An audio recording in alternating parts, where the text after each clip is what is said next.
કોંગ્રેસે છેલ્લી ઘડીએ વડોદરામાં ઉમેદવારોના નામોની ઘોષણા કરી નથી, કારણ કે ગુરુવારે રાત્રે અમદાવાદ કોંગ્રેસ કાર્યાલય ખાતે ટિકિટો મામલે કેટલાક કોંગી કાર્યકરોએ કાર્યાલયમાં તોડફોડ કરી હતી.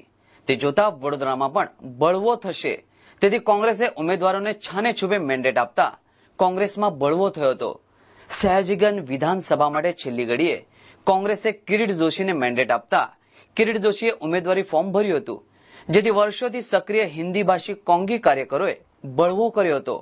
મોટી સંખ્યામાં ઇલોરા પાર્ક ખાતે કોંગી હિન્દી ભાષી કાર્યકરો ભેગા થયા હતા અને કોંગ્રેસને વોટ નહીં આપી ને કોંગ્રેસનો બહિષ્કાર કરવા અંગેનો બળવો કર્યો હતો. और इस टाइम विधानसभा में बोला गया था, उसमें भी अपने लोग को जगह न दी गई.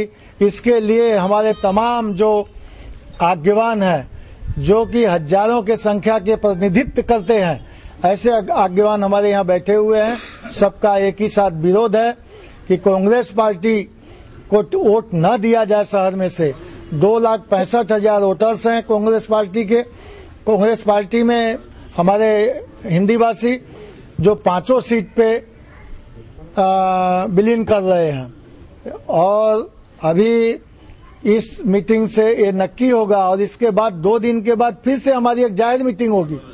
उसमें हम लोग कांग्रेस का संपूर्ण विरोध करेंगे.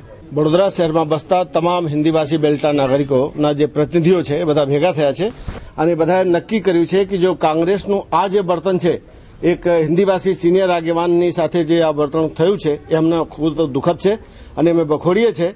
જો કોંગ્રેસ હિન્દી ભાષીઓની સાથે નથી તો હિન્દી ભાષીઓ કોંગ્રેસની સાથે કદાપી નથી.